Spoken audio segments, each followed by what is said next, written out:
Okay, it's there. Cool. Hey guys, it's Jay. And Monica! And Dr. Brett is also in the background joining with us. Welcome back. We've been out of hat, so to speak, for I think 3 weeks. The last time we were supposed to have our hangout, we had some technical difficulties. So if some of you are watching right now and you were there at that last one, we apologize. We just weren't able to make it swing. Monica and I have been traveling a lot lately.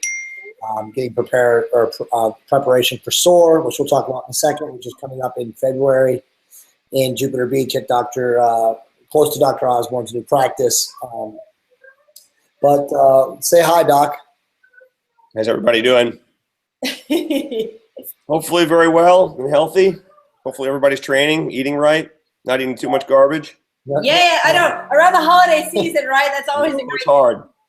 It's hard. It's hard. There's no way that anybody can try to maintain a diet at this time of the year and like be super militant. So we'll actually talk about all those things in today's show. The 3 topics that we're going to talk about, we'll get to in a second. But I wanted to just first touch on the book. So the book's been out now since the 13th of November, and it's doing really, really well in its classification on Amazon. I think it's men's endocrinology and metabolism. And it's right now technically, it changes by the day, but it's still technically the #1 new release on Amazon in the last 3 months in that category, not of all books, of course. And it's in the top 15 bestsellers for that category so far for the year. So not bad. It's doing really well. Congratulations. Thank you. It's an interesting topic, as Dr. Osborne knows.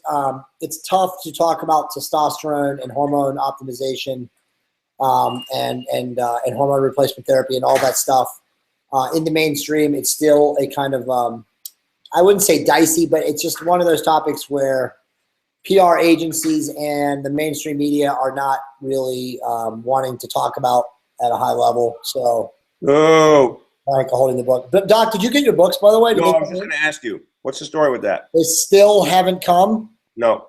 Oh, my God. All right, well, I'll look into that after. We cannot speak about the book without showing the book. I'll get it. I'll get on that after. I mean, I thought you would have had them delivered early in the week, like Monday or Tuesday. Who knows? So anyway, so that's the story of the book. Can I see that? Or is it messing up? Awesome. So yeah. Boom, shakalaka, boom. So honestly, so just again, real quick. 5. Look at that. 5 stars. 57 of them. All right.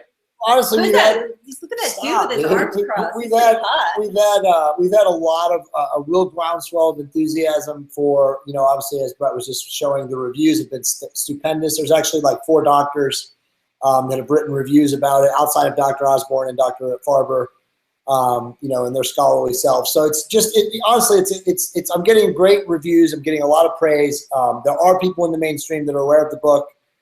So we'll see where it goes, but it can only help myself, Dr. Osborne, Monica, and our SOAR team as we move forward, because now we have 2 really strong, very legitimate books. I mean, obviously Brett's book is amazing, and now my book is a very, very nice bundle.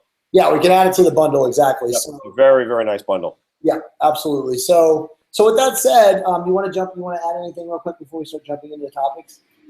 The only thing I wanted to jump in and say possibly is because we're in the holiday season is, guys, you can still maintain your health at the holiday season. Just be intentional about it. Don't, every time someone comes with treats doesn't mean that you have to necessarily eat it. We work in an office environment in real estate where they bring in donuts and all this other crap. We don't eat it. So just make sure that if things are coming through, you're at parties and all this, you can still regulate. Yeah. Yeah. Do you want to add anything to that, Brett? No, you just have to be diligent. That's all. And really the issue is not falling off of, for those of you who are not really habituated to eating well, by virtue of the fact that you haven't been practicing sort of the good eating lifestyle, if you will, for prolonged periods of time, then it may be difficult for you to hop on and or hop off the wagon and then get back on. That said, if you do fall into that category, just be aware of the fact that you were in that category and try not to go too overboard during the holidays, because it's going to be harder for you to hop back, into sort of the swing of things come January 1 when the festivities are over. So be aware of how you are. Again, this is all about body mindfulness that we've all spoken about many, many times. Know where you are sort of on that spectrum. If you're very, very diligent, sort of as lifelong, like I know you guys are, and I am to a great extent, it's not very hard for me to, if I have several bad meals, it's not very hard for me to flip back and then just start eating properly again. Obviously, if you can avoid eating badly to begin with, it's that's the solution. But we're all humans here, so just be very, very mindful of where you are, where you fall on that spectrum, so that it's easy for you to gauge your eating prior to actually doing so. I would just be very, very, very aware. That's all I can say about that. It shouldn't be very, very hard to do this, really, for anybody. If you have the the end goal in sight, i.e., health and longevity, you're not going to, theoretically, you shouldn't be. You see that? I'm sending you that for Christmas. I mistakenly ordered these as part of that package. What is that? Dude, we ordered this off Amazon, and I thought it was a replacement bulbs for the package that both of us have, but it's like this industrial size. But look how much better lighting we have. Is it not? Well, I can blast mine. You guys are also, better. No, that's better. No, it's better. I mean, you look good, but it's just so funny how light, you really realize. But anyway, this is a perfect topic because it syncs perfectly with the first topic, which is cold weather eating. How do you eat to really minimize fat deposition in the winter? So I mean, we're already really talking about the right topic, but I wanted to make a kind of an aside. Monica spoke. We've been slammed with speaking engagements and awesome, so it's been amazing. But Monica spoke today to a big women's group out here in LA, and she did an amazing job. I was so proud of her, Brett. You would have been proud of her too. I mean, it sounded like you or me. No, but I mean, she's in the 1 year since doing these hangouts, her ability now to speak at a super, super high level about nutrition and all these things that she had no absolute earthly clue to speak about 2 years ago. Right. I mean, honestly, she was amazing. I was very proud of her. But I think the really relevant point that bears repeating, and again, it segues into this whole cold weather eating bullet point is, as Monica was telling these women today, that it starts with you, and as Brett, you very eloquently just said, people that have been doing this and have a lifestyle and have a diligence about them, the way they put stuff in their mouth, can turn it on and turn it off, right? So, this time of the year, it's okay, quote unquote, to slack off if you already have all the other lifestyle components dialed in, right? You train the Jay Campbell, the Dr. Brett Osborne training program. You understand how to time your carbohydrate intake. You understand that on days that you train, you can eat more carbohydrates than you train with weights. You can eat more carbohydrates than days that you can't train with weights. So all those things, when you're dialed in, you can get away with, quote unquote, slacking off or lessening your militant or your diligent diet. Okay, you can eat cookies. You can have a couple slices of apple pie with ice cream.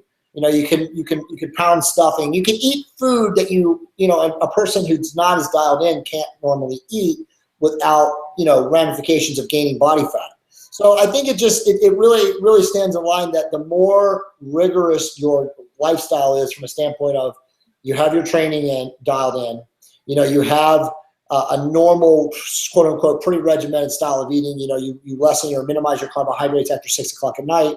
You try to eat 4 to 6 times a day. You try to get 1 gram of protein per pound of body weight. If you're doing all of those things, and obviously a lot of our listeners, a lot of our readers are doing those things, you have to get rid of this psychological feeling of oh my God, I shouldn't do that. Or, oh my God, I shouldn't have that slice of pie. Or, oh my God, I shouldn't eat that, because it's not going to harm you as much. But it's the people that don't have their diet dialed in, okay, who are the ones that, quote unquote, gain 15, 18, 20 pounds over the holidays and then blame it on their shitty eating.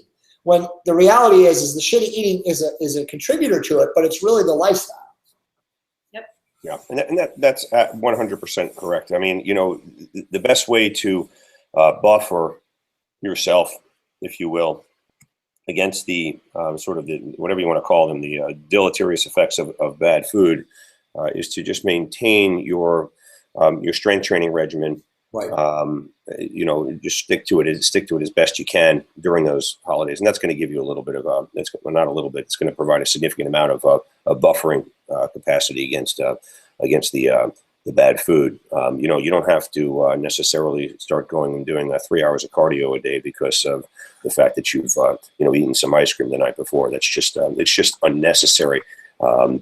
Because what's going to happen is that when the holiday season is over, you come back into your normal regimen.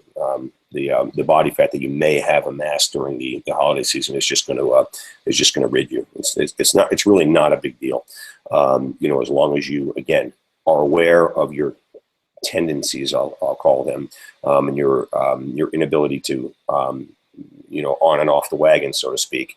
And if you are one of those individuals that really has to watch every single thing because you have a tendency to sort of deviate once you're off a little bit, well, then don't go off so much because you're going to end up having a real problem recovering. But if you're, you know, if you're like, you know, if you're habituated to, you know, to this like we are, it's really not that big of a deal. So just, and you know, it's not one of these, you know, everybody has a gym now. Everybody has access to training facilities, et cetera, et cetera. So it's not like you're just because it's you know, you're in a, you know, a cold environment during the winter, you know, that you're a shut-in. You're not. You know, you can get out to the gym anytime. Doesn't matter if there's snow on the ground. You still can get your butts out there to a gym and do your strength work, whatever you're doing. Doesn't matter how cold it is outside. It really doesn't. So there's only a finite period of time. I mean, you're talking about, you know, from Thanksgiving essentially till December 1, I mean, till January 1, you know, whatever it is, you know, 5 weeks or so, where you know, there's going to be some tendency to, you know, to deviate. But the rest of the time, as far as I'm concerned, you just have no excuse. Right. And the challenge I believe that is the toughest during this time of the year is that many people tend to emotionally eat. It could be for various reasons. You know, they're happy, they're excited, they're in fellowship, they're sad, that, you know, they don't have anyone, whatever it is. And so I think it's important to pay attention to your emotions as you're eating, because if you are one of those habitual emotional eaters, recognize that, and recognize that when you get to that sadness or whatever it is, that these are the triggers that are causing you to make the choices that you're doing, you know, because we all are doing things. We're all making decisions. We're all at any given point in time. And many of us, when our emotions are at the forefront, we're not making rational choices. I think one other point that needs to be said, and we, you know, a lot of this stuff becomes repeated. You know, there's a lot of reverberation, you know, in a lot of the conversations that, you know, we've shared. Doc, by the way, it's actually been a full year. Holy shit. Happy anniversary, honey. Tomorrow will actually be a year that we've been doing. We love you, Dr. O. We've been doing Likewise. Secrets. It just hit me. It's December 3rd last year. So is that right? I was going through the YouTube channel and I was looking at all of them. I was classifying and cataloging them and putting them all in like, you know, by ID or category. Right. And yeah, December 3rd was the first one that we ever did. Well, so, congratulations, guys! Happy anniversary! This hallmark moment. I wanted to go back to this because this is, you know, bears in line with the point, which is, you know, how to gain muscle, cold weather eating, how to gain muscle and minimize fat deposition. I think a lot of guys, and this is more for guys and girls, but of course this applies to women too. But a lot of guys go on message boards and get a lot of bro science and read the bodybuilding magazines and whatever. And they have this mindset that they can gain muscle and also lose fat. And as Brett has said 1,000 times in the last year, probably literally, that's not an exaggeration, you're either anabolic, which means you're gaining muscle and fat, or you're catabolic, which means you're losing muscle and fat. Okay, hopefully you're minimizing the muscle loss, but you're still losing both. So your mindset for this Christmas, this winter, this holiday eating, you know, Brett and Tony, and I'm sure some other guys you're training with are training right now for powerlifting meets, and so their training's a little bit different. But at the same time, when it's colder, you should take advantage of the cold weather. You're not going to be out. You're not going to be as scantily clad, or you're not going to be wearing, you know, you're going to be wearing heavier clothing. You should eat more, and you shouldn't be worried about gaining a little bit of body fat, okay? This whole mindset of like, I'm going to gain 20 pounds of muscle, but I'm not going to gain, you know, any fat is nonsense. If you're going to put on 10 to 15 pounds, and hopefully, you know, 7 to 8 to 9 pounds of that is actual skeletal muscle, you are going to gain fat with it. Yeah, that's a good point, Jay. And again, it's been reiterated numerous times over the past year, and I go through this with my patients all the time. And there's really nothing. Again, there's nothing wrong with putting on a little bit of extra bulk. It's what bodybuilders do routinely. You don't see these guys walking around year round, shredded to the bone at 1%. And while that population of individuals is actually quite unhealthy, despite what people may believe, they're actually very, very unhealthy, and some of them are floridly pathologic individuals. But you still don't see these individuals walking around at 2% body fat all year. You see them very, very heavy, very, very heavy, with a lot of bulk, muscle and fat, and then all they're doing during the contest season is they are trying to manipulate, if you will, the insulin signal and stay, as they're leaning out, stay right on the edge of anabolic and catabolic. So you're not heavily into one or heavily into the other. What you're trying to do is ride that fine line between anabolism and catabolism to preserve as much muscle mass, but to shed fat. Okay, and that is quite a difficult task, which is why bodybuilders oftentimes come in looking badly on stage, because a lot of it is timing, et cetera, et cetera. You really have to know your body very, very, very, very well in order to execute that properly, which is why you don't see Mr. Olympias typically that are 18, 19 years old. Even though these guys are using the same amount of drugs, et cetera, et cetera, there is something known as muscle maturity, if you believe in that. But really, I don't call it muscle maturity per se. I call it just experience. And that's really what it is. It's a timing issue. It's really knowing about your macronutrients, knowing about exactly what you can get away with, how your body responds to carbohydrates, what types of carbohydrates, et cetera, et cetera. But getting back to what Jay was saying, which is an excellent point. You're not going to do both. Okay, you're not going to bulk up and put on only muscle during the holiday season. It's not going to happen. It's impossible. You're going to add some muscle. You're going to add some fat. Hopefully, you're adding predominantly muscle and not all fat. And that has to do with how what you're putting in your mouth, and also your style of training and how often you're training, et cetera, et cetera. Again, that's a very, very individualized sort of phenomenon, and only you really know that. But it's okay to put a little bit of body fat on in addition to putting muscle on. What you don't want to do is put all fat on, okay, by being sedentary during the holiday season and completely aborting your typical strength training programming. So you want to continue your normal regimen, go out of your way to do it, even if it's early in the morning. Because you have things going on in the afternoon, parties, et cetera, et cetera. I get it. Okay, so get your ass out of bed. Okay, and get to the gym at 5 o'clock in the morning and do what you got to do. Okay, and then you have that metabolic sort of boost during the day, and it's going to allow you to eat those quote unquote bad foods, if you will. With not with impunity, but with a little bit more sort of leeway. So. Your point is well taken, Jay, and it's exactly right, and it's something that just needs to be beaten into people's heads. Yeah, I mean, it's funny. You just made a good point. We can kind of touch on that for a second, but the morning is essential for so much a part of like building a strong day. Fundamentally, Monica can talk about this in a second, but first off, we've had now in the last 2 weeks or a little bit longer, really since we got back from Cancun, but it started when we left. In the last 2.5 weeks, this has been the coldest winter, if you want to call it a winter, for Southern California. I mean, Brett, like, I'm not kidding you. Like, we're waking up in the morning and putting the heat on. Right. I mean, it is frigid here. I mean, again, relatively speaking, people are laughing at me that are watching this from New York right now, but we're waking up, it's like 42, 44 degrees. And, the way these houses are insulated in Southern California, they're not built like houses on the East Coast because they're not used to the cold weather. So we wake up in the morning and we're really cold. So, your first thought is, oh my God, I'm going to throw on a hoodie.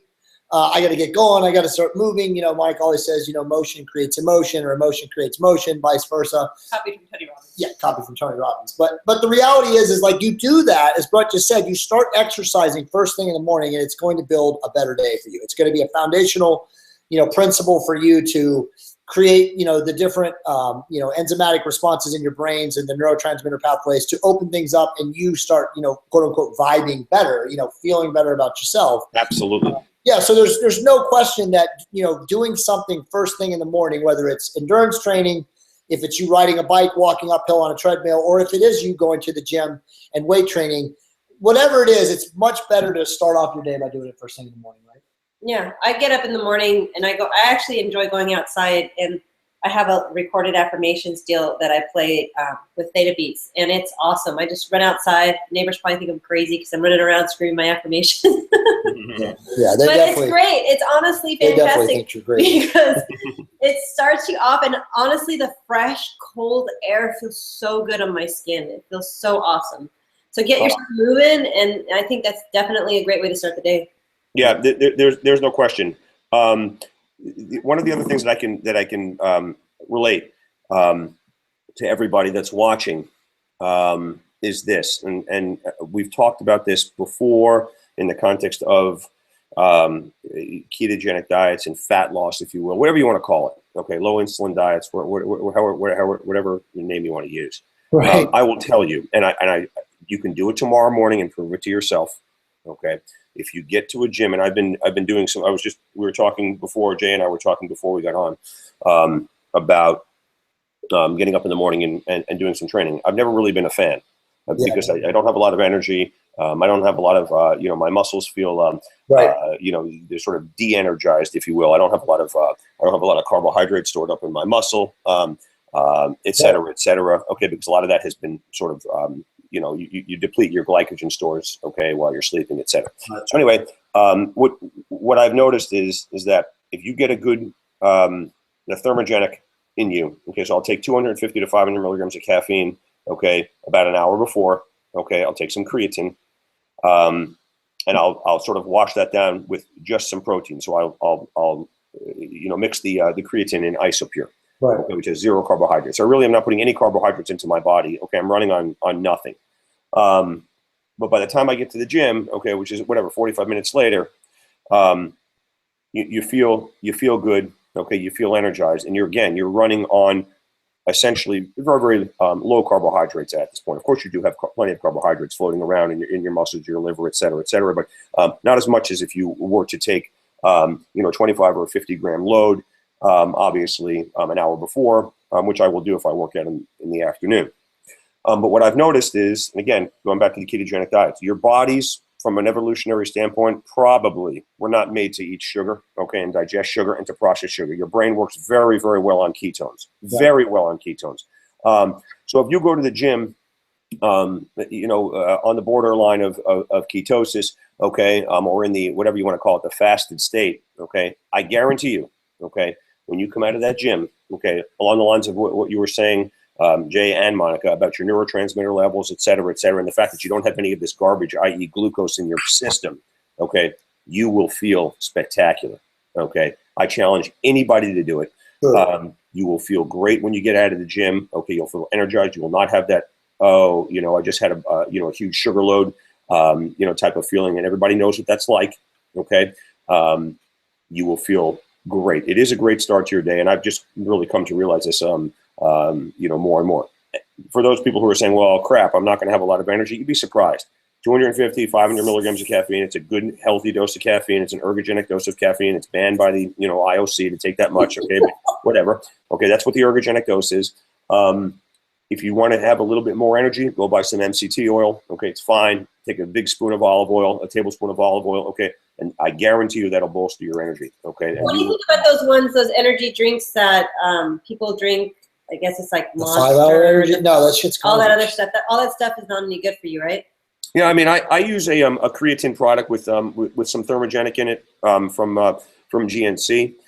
It seems to work for me, and I also take a good healthy dose of caffeine. So these are the things that have allowed me to survive these these heavy powerlifting workouts, if you will, which is not much of a variation from what's in the book, as an example. Okay, but it's just a little bit more. There are 3 days worth of movements: bench press, squat, deadlift. And that's all really you're doing, because you're really just practicing strength.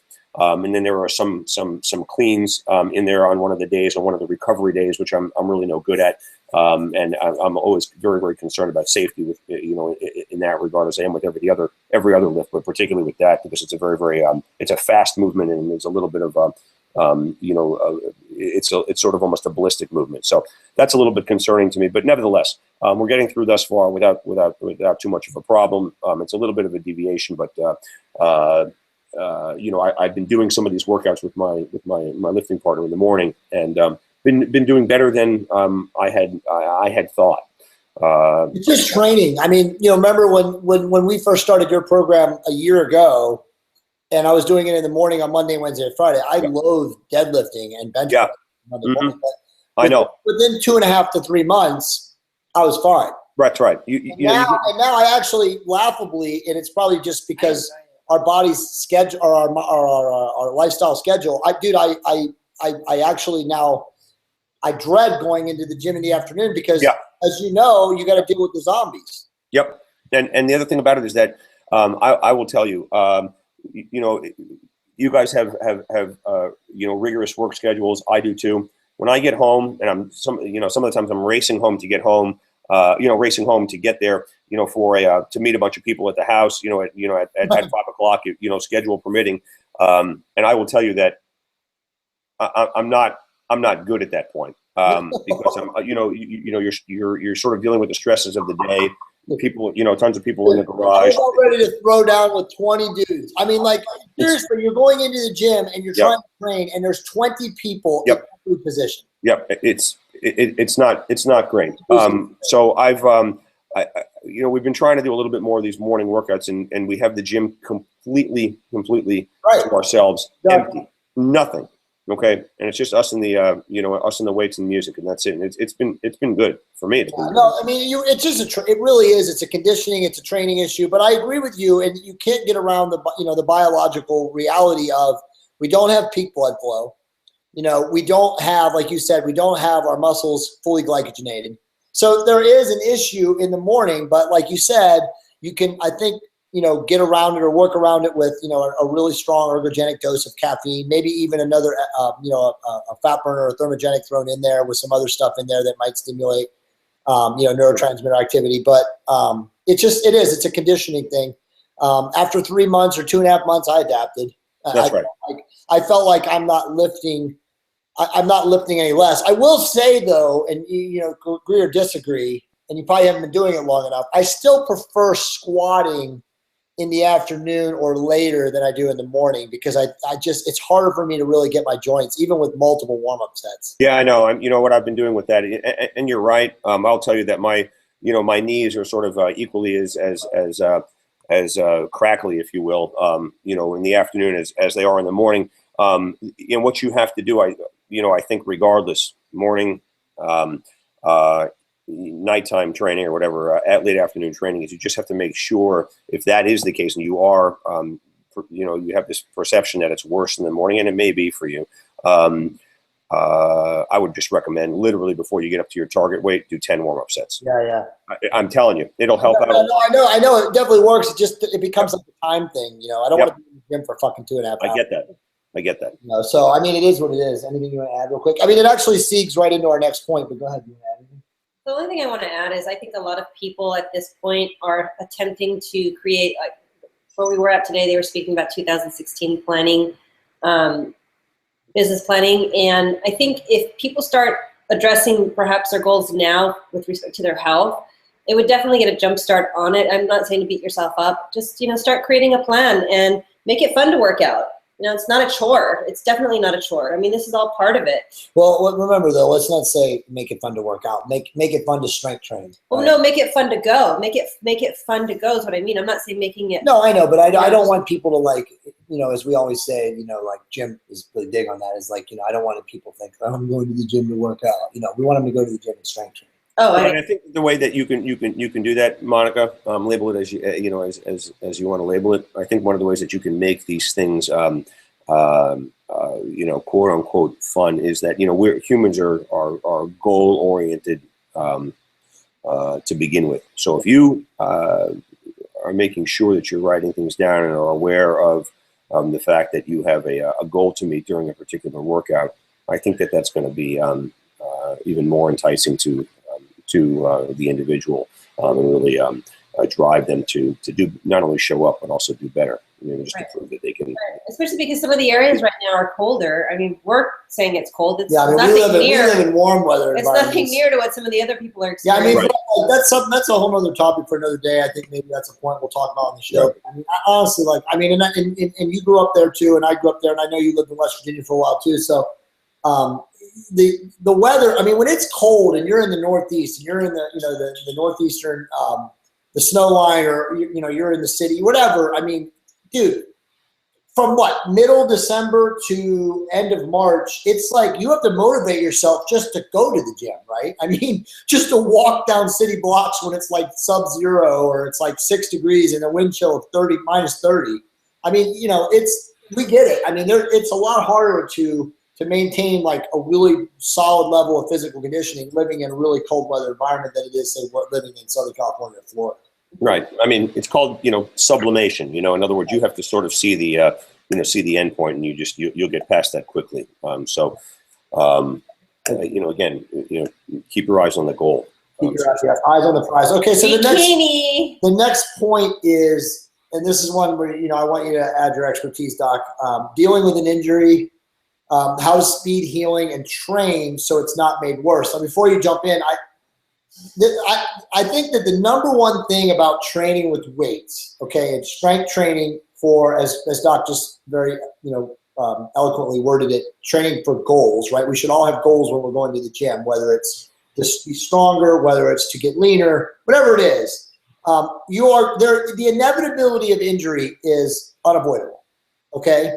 You're going to get hurt. Now, I don't want people to think like, oh my God, I don't want to get hurt if I have strength training. But when you put your body under these kind of stresses, and they're both physiological and they're also psychological, as Doc can allude to, you're at some point something's going to go wrong. It's for me this year, Doc's got bad knees. But whenever you're squatting, whenever you're deadlifting, the slightest reverberation. I got hurt this year, as Doc knows, in May. And I was deadlifting 225 pounds. It's nothing. It's like a warm-up weight for me. But I was doing very, very contracted, very constricted with my erectors. And on the last rep, I put the weight down. The weight hit the floor, and somehow the vibration, and it wasn't like me throwing the weight or anything like that. But when I put the weight down, the vibration from the weight, the kinetic energy that hit the barbell or hit the actual, the plate into the barbell and then into my body, reverberated up my back and into my spine, and it knocked out my SI joint on my right side, and I was like seriously hurt. I fell down. I was like, oh my God, I thought it was a lot worse. But the reality is you're going to get hurt, okay? But it shouldn't prevent you from training with the intensity that you need to train with to really make gains. Again, gains are defined different ways, but there's no reason to shun training hard or training with intensity. But you should also understand that it's inevitable that you will get injured. Now, hopefully most of your injuries are, aches, aches and minor sprains and tweaks and all these things. But, in the event that you do get hurt, you are squatting heavy, you do something, to a disc, or you do something to, a hamstring, or as Doc says, like the whole, what do you call it, Doc, with the whole, like the inside of your knee and your lateral collateral ligament and all that stuff, like that, all of that stuff can go. Okay, and you can tear it or you can strain it. But there's no reason to worry about doing that stuff. It's going to happen. So, the key is that knowing that it's going to happen at some point, how do you now train so that you don't stop training, okay, because you got hurt? How do you train around it? And then number two, and this is really for Doc, is how do you maintain, or attack, the healing or speed the healing of that issue at the same time that you're training? Right. So as Jay said, and this is true, and we always say this about motorcycle riding also, it's not if you're going to fall, it's when. So I ride motorcycles, and a friend of mine who was really a maniac up in West Virginia, where there were a lot of riders, he said, listen, so go in your garage, sit on your motorcycle, and fall over. He goes, then statistically you'll sort of you'll have taken your fall, and then that'll be, of course, that's not true, and you're going to, the statistics of you falling have not changed at all. But in his mind, he would say, whatever, that's strike, that's your one strike, and that's the end of it. So you won't fall anymore, as if it was going to confer some protection, which we all know it doesn't. That's not how statistics work. That said, You're going to get injured. Most of the injuries that you're going to have are going to be sort of these aches and pains, and hopefully you don't have anything that's catastrophic. I've been doing this for a while. You've been doing it for a while. I've been injured. I tore my adductor about 2 years ago squatting due to just a technical breach, not warming up properly for enough sets, et cetera, and had some bad foot positioning, I think, sort of looking back. I'm now working on a problem with my shoulder from not benching, squatting, because of anybody who squats low bar knows that your anterior deltoid is going to be very, very stretched if you get that bar really, really low over your midfoot, as low as possible, because that's going to give you a mechanical advantage from the standpoint of how much weight you're going to be able to lift. And we're doing a little bit of powerlifting, as I had alluded to. So getting that bar way, way back on the scapula spine really puts a lot of stress on the biceps tendon and the shoulder. And a lot of guys have injured their shoulders squatting. And I've done my workaround has been to do what everybody else does, and of course the powerlifting gym comes appropriately equipped with this bar that I'm going to explain, which is this yoke bar. I'm sure everybody has seen it, so that your hands actually can come here as opposed to your hands being way, way, way back and down, which is where they're forced to. Oh, that's awesome. During a low bar squat. So you can squat with your hands here because there's a big sort of yoke that comes around and your handles that are here. So if you have bad shoulders, you can still squat. It's not going to be a low bar squat. It's sort of going to be a combination between a high bar and a low bar because you can't push that thing too far back. But you can't use that in competition, right? You can't use that grip. You cannot. And quite frankly, it puts you at a disadvantage because the weight is shifted slightly forward or anteriorly, so you're not going to have as much power as a good low bar squat because the bar isn't over the midfoot. It's slightly over the anterior aspect of the foot, say the anterior third. So it's almost like doing a front squat. And anybody who's done front squats or cleans knows that front squats are a lot harder than low bar squats. Okay, just by virtue of where the bar is over the foot. So that's my one workaround that I can tell you for shoulders. Obviously, I've stayed off of benching because benching is mostly anterior delt and triceps, not chest, which is what everybody thinks. There's some chest and there's some lat, but it's really an anterior delt and tricep movement, except at the very, very, very bottom. Coming out of the hole. So I've really stayed away from benching. I haven't really been doing any overhead pressing, and I've really sort of just laid low with regard to the shoulder injury, and it's been sort of plaguing me for the last maybe 2.5-3 months or so. It's getting better. It's probably 90% there, but I still that 10% unfortunately is sort of slow going. So in order to rehab that a little bit, what I've been doing is in addition to just sort of this active rest, if you will, not going away from training, but just sort of staying off the shoulder and just doing sort of range of motion type stuff on my own. Ice, anti-inflammatories, both in the form of NSAIDs, so Aleve, Motrin, high dose omega-3 fatty acids, and I've actually had some steroid injections into my deltoid in close approximation to the biceps tendon. I have a question, Dr. Ohm, with respect to that. Close. I'm sorry? I have a question for you, especially depending on the level of the injury. Are there alternate training exercise routines that you could possibly do, like that are similar to the squat that maybe can? Well, I mean, the squatting has been okay, Monica, because I'm just using that bar. So yeah, I have to lower my weight loads because again, you're not going to have the levers, if you will, or the leverage that you would doing a low bar squat with this other bar. But you can get a good workout because you just take it up to that to that intensity, where it becomes quite taxing on the body. So it's just a matter of shifting the weight down a little bit, but you can still generate a significant amount of intensity.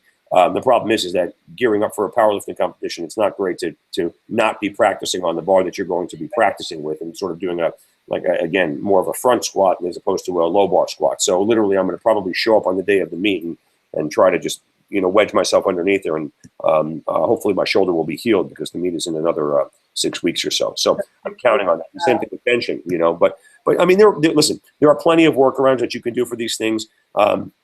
Plenty. I mean, you can supplant, if you injure a certain, as an example, I mean, there are lifters who, if they injure, say, a left knee, well, they'll do leg presses, except they'll do leg presses with, unilateral. So they're just going to use their right leg. And I know you're saying, well, wait a minute, that doesn't help your left leg. Yes, it does.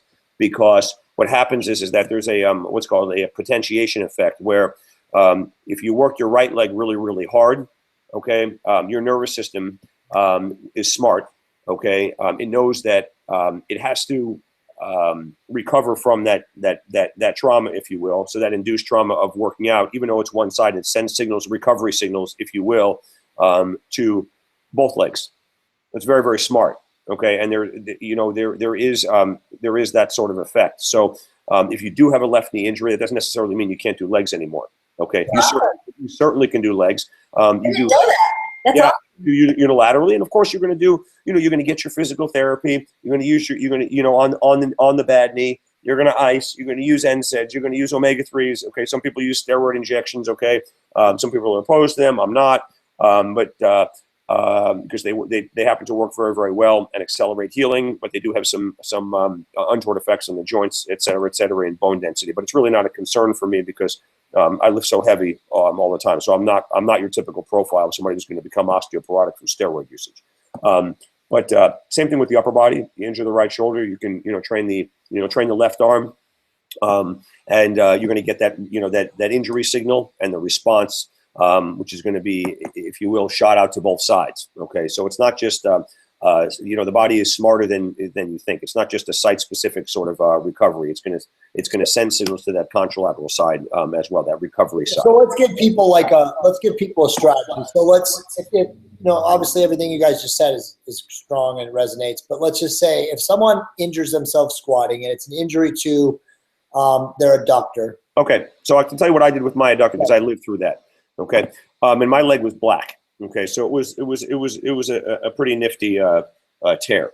So what I did was, I had never, at least in recent years, been involved with any of these, LA fitness type places, et cetera, any of these large commercial gyms because, well, I'm not going to go into,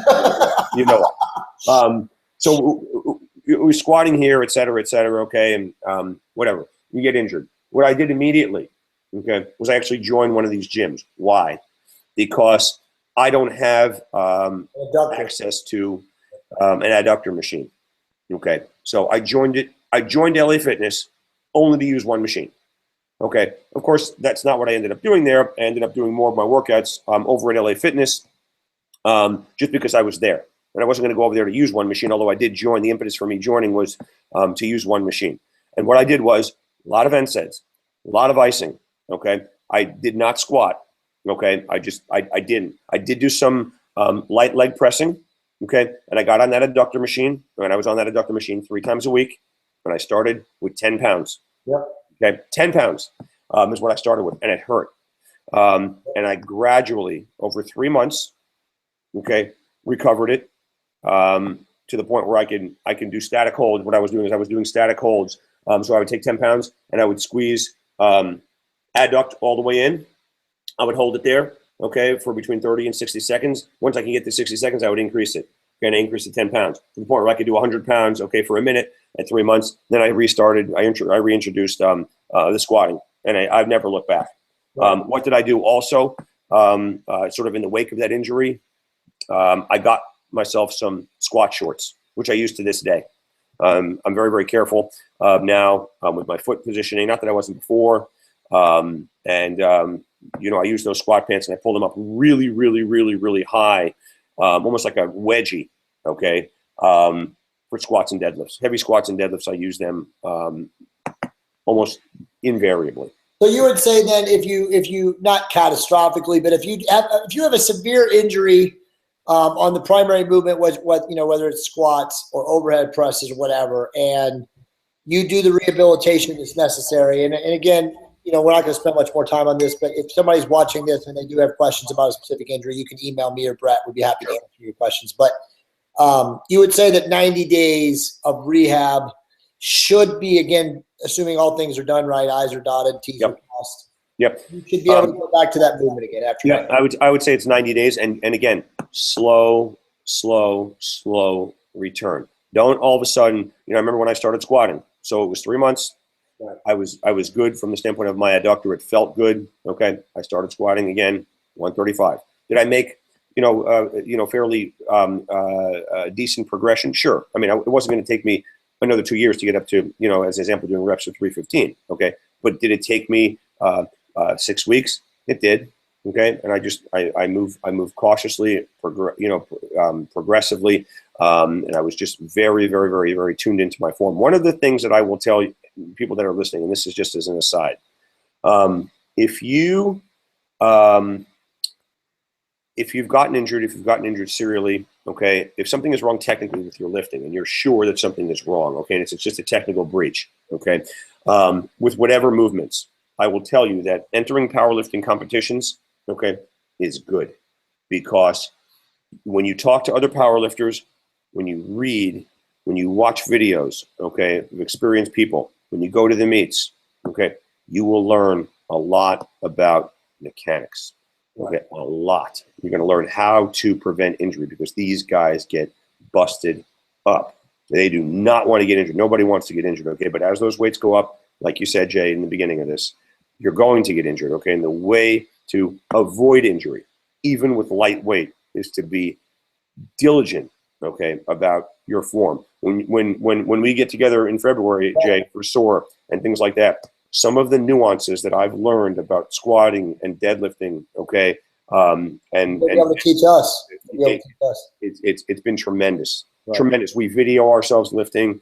I have 10 videos on my phone this morning of just doing cleans. Yeah, okay. Monica's been doing like my foot, like when we squat.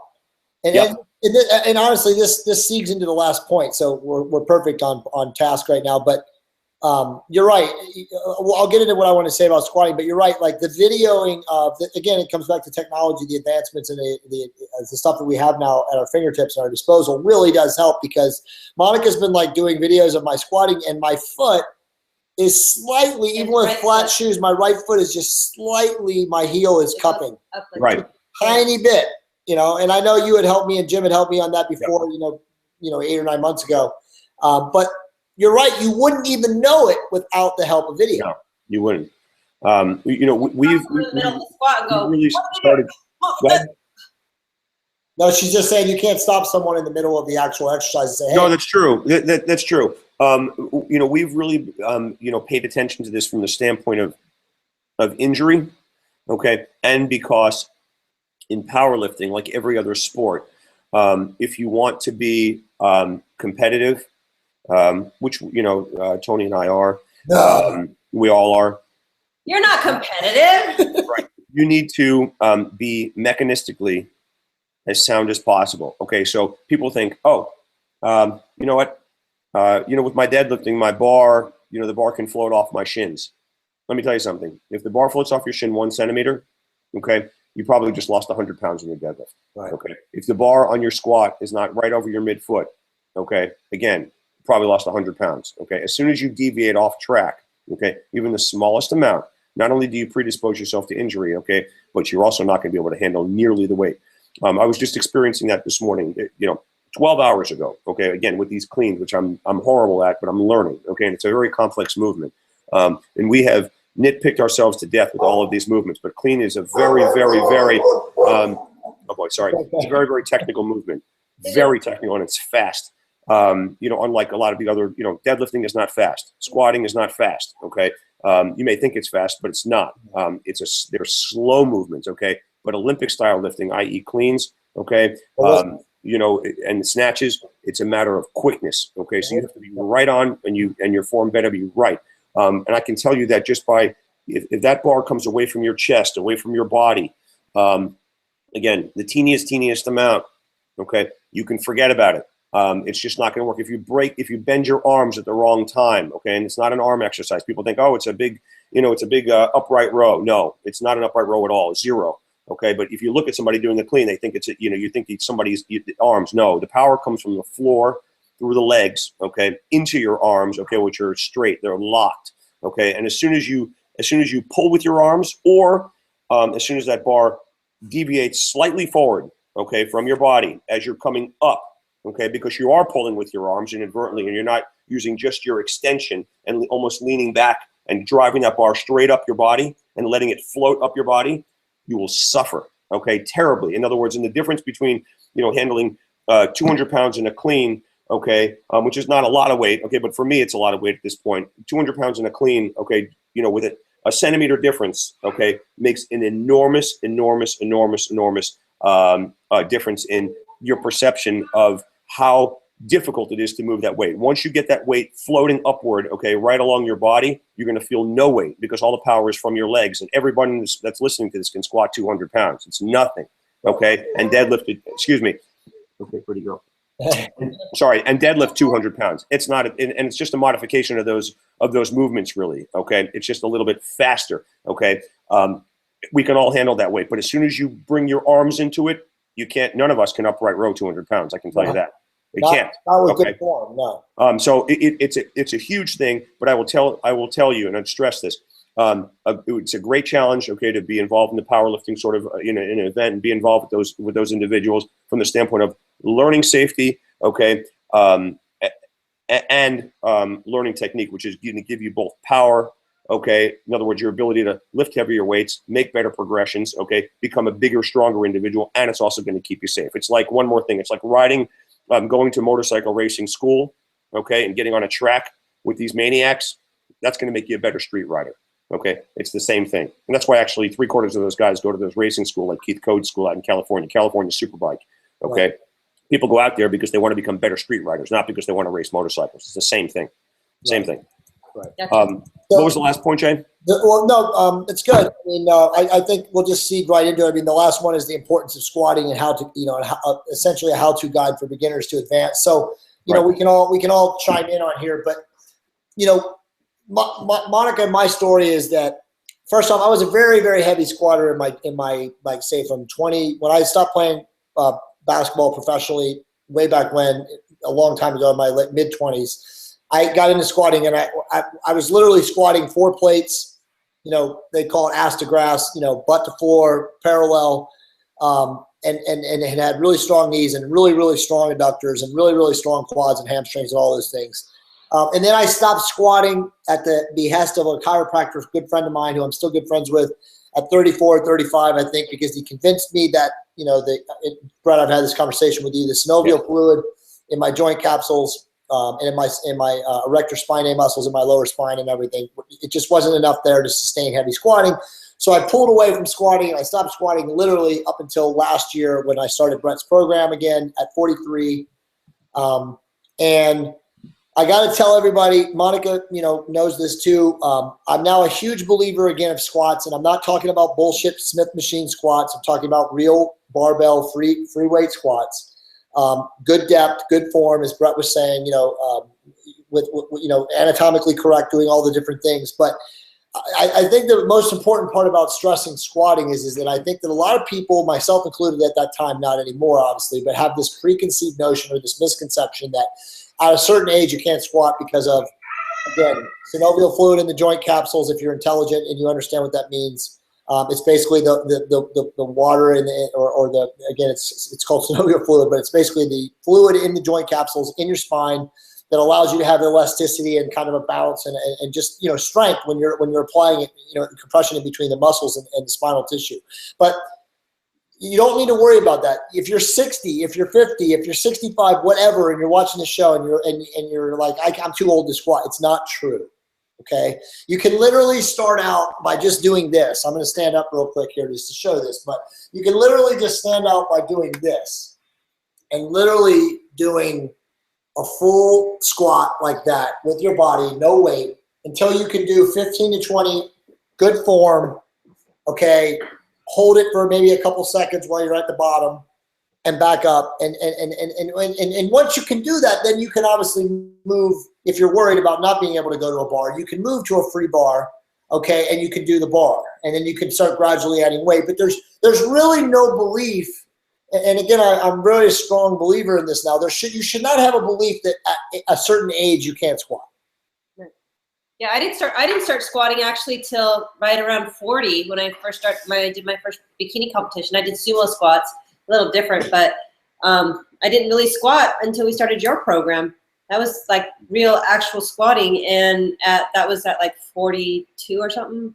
So it's like you can totally do it, and I'm just very cautious on how I do it. I don't look to jerk. I don't look to do anything. I just go slower. And actually, right now, because we're doing more reps, I use lower weight.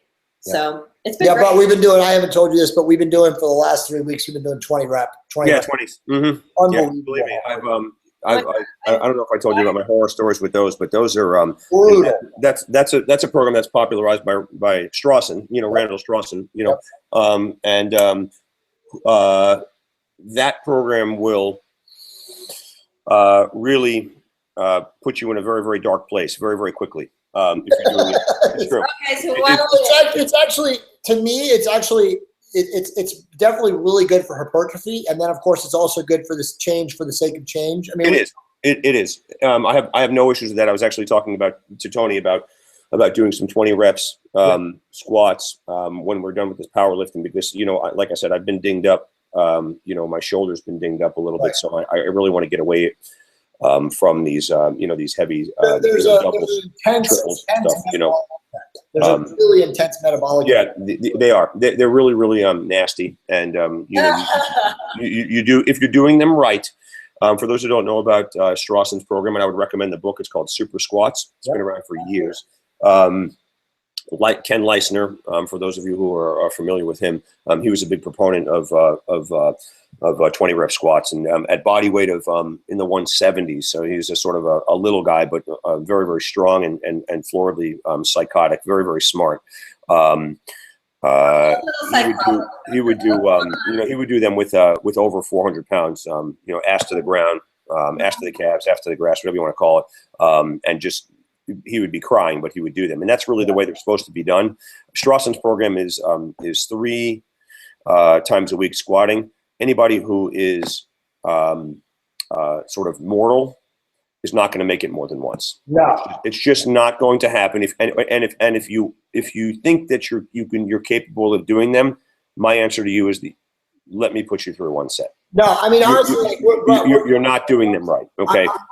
We're doing warm-ups, and literally, like my training partner and I last week, we did 225. Yep. And the first set I got 20, and the second set I got 17. And I literally, after the 17th rep on the second set, almost passed out. Yeah, no, the thing about it is that, okay, that's clearly not nearly heavy enough for you, because by the time you're done with one set, you're blacked out.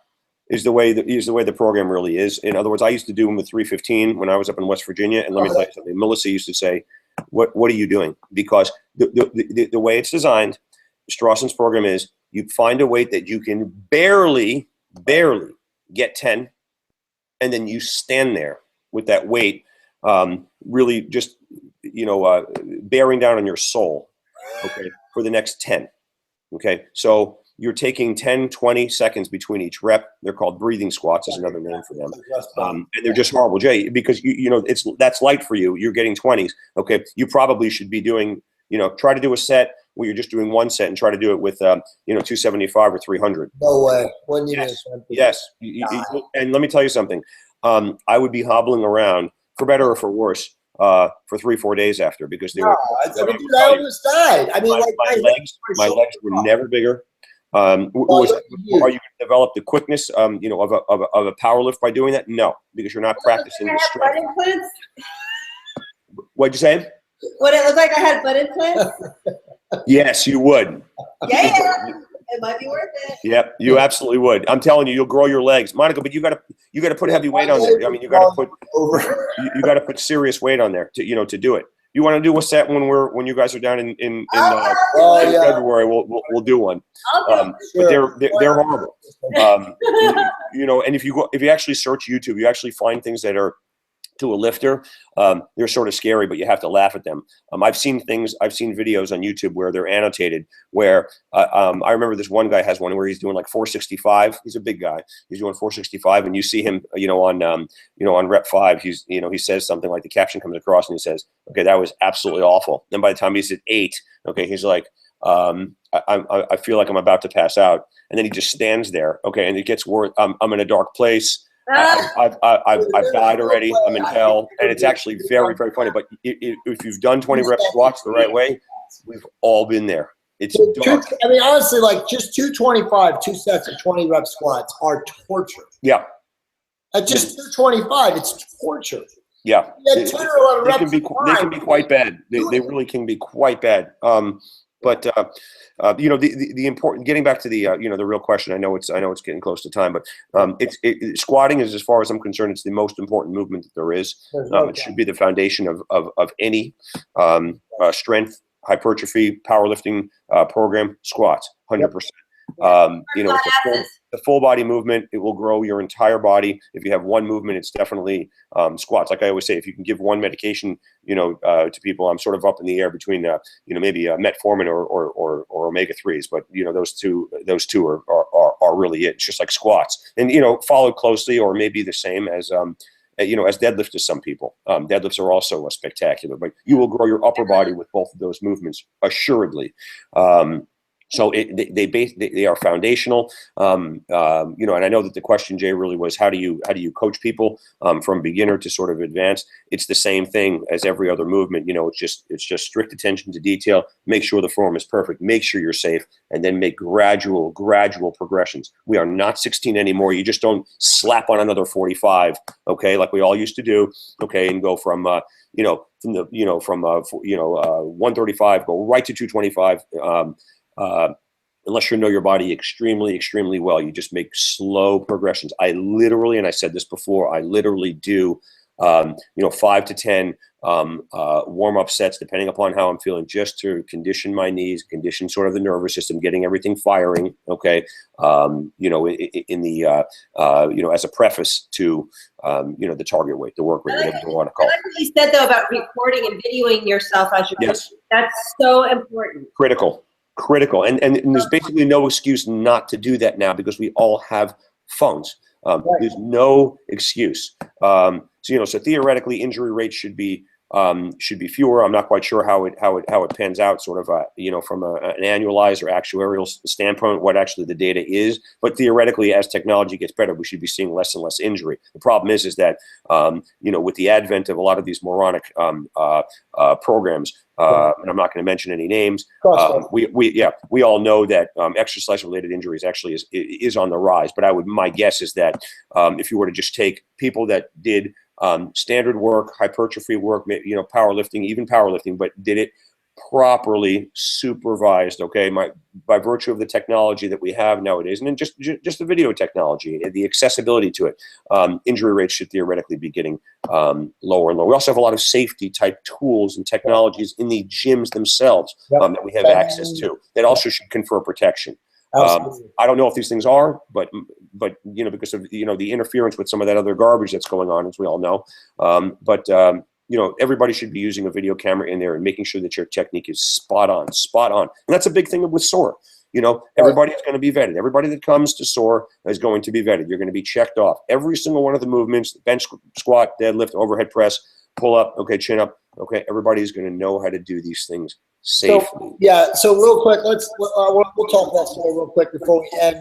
There are a bunch of people, it looks like, that are on or watching or have been on and off. There's kind of a delay with Google Hangout. So just real quick, we're going to talk about SOAR here in a second. But if any of you are watching and have questions, just text me or Monica real quick and we'll get to them. So real quick, we'll end on SOAR. So guys, again, SOAR is Serious Optimal Anti-Aging Regimen. It is a seminar that Brett and myself and Monica and our good friend Ray and Brett's girlfriend and our mobility expert Jim Brown are all putting on February 4th through 6th in Jupiter Beach, Florida. At the Jupiter, what is it? The Wyndham, what is it called? The Wyndham Grand, I think, right? On Jupiter Beach. Yes. That's where the hotel for a majority of the stuff. We'll also have a gym that we'll be doing, but it's a 3-day seminar. You can read all you want to ever read about it on SOAR, SOAR, forever.com. We're actually offering now 3 separate plans from a standpoint of if you want the entire package, which is come for the seminar, do all the hands-on training, and also become a patient of Dr. Osborne's, it's $24.97. If you want to come as a previous or current patient of Dr. Osborne, and you just want to come for the seminar, and by the way, the seminar is an incredible 2-day anti-aging, hormonal optimization, nutrition, everything that you could possibly want to have in the foundation or the fundamentals of slowing and if not outright reversing your aging process, we're going to talk about. But if you're already a current patient of Dr. Osborne's, or you are already working with another physician, you have your hormones optimized, you feel dialed in, you can come for $14.97, so it's right under $1,500. And then the other plan is, if again you're working with Dr. Osborne already, or you're already working with another doctor, and again you feel that your hormones are optimized, you can come on a buddy plan, which is $19.97, so it's 2 for 1. So essentially each person pays about $1,000. So for what we're charging versus what we're delivering, this program is almost free. I mean, honestly, you guys, this kind of stuff, if you went to Dr. Osborne by yourself and were a patient of his and you wanted to get this kind of information, possibly order advanced testing, the kind of stuff that he can do at his practice, you would pay, God knows, a lot more money. Okay, so what we're going to be doing at the seminar, if you can come for these 2 days, again, it's the 4th to the 6th of February. It can't be, it's not rivaled. It's unequaled, it's unrivaled. There's nothing in the marketplace as of right now that's even competitive to what we're doing. So again, we anticipate, is somebody text me? Yeah, we're good. Right now we've sold pretty much, we want to have 20 people, we've sold half. So we're at about 10 right now. So there's essentially 10 spots still left. There's 2 months until it happens, a little over 2 months till it happens. And our goal is obviously to get us to 20. If there's any of you guys that again are watching this show or have any other questions, you can send an email to me. You know how to do that. You can send an email to Dr. Brett. We'd be happy to answer your guys' questions. But again, this is really a once-in-a-lifetime opportunity. This is a seminar that you will come to, and you will go home with knowledge that you will apply for the rest of your life. Like Monica and I were talking about this today on this ride home from this women's thing that Monica spoke at. And there's people at these seminars that are teaching people for $1,250 one day about NLP, which is neuro-linguistic programming, and how to talk to someone. No, this is a one-day seminar. It's $1,250. But anyway, are you going to spend $1,250 to go to a neuro-linguistic programming seminar to learn how to speak to someone better, regardless of what your business is? Or would you want to spend $24.97 or $1,500 or $2,000 to come and learn about how to take control of your health? I mean, in comparison's sake, for the amount of money that we're charging, there's nothing like this. I mean, the guy that ran this seminar this morning, before Monica went on and spoke in front of all these women, was like, listen, there's nothing more important than your health except maybe your relationship with God, or your source or whatever you believe in. And it's true. I mean, there's nothing more important than your health. As Monica always says, most people don't give a shit about their health until they don't have health. But it's true. I mean, and so if you're 35, you're 45, you're 50, you're aging, and you're trying to figure out, how you want to live the longest, most productive life, this is your chance. Right. I think it's crucial for anyone who's looking to maintain, like we say, a rocking body of health. It's important. Make an investment for yourself. This is not something, I wouldn't look at it as a cost. I would look at it as an investment. What is it worth to you to have the most amazing body of health, plus knowledge, plus, you're going to know how to train correctly. And geez, you guys, Dr. O, if anybody knows about, the human body and how to help you as you age, because we're all going to do it, why not do it more productively and more efficiently? That's it.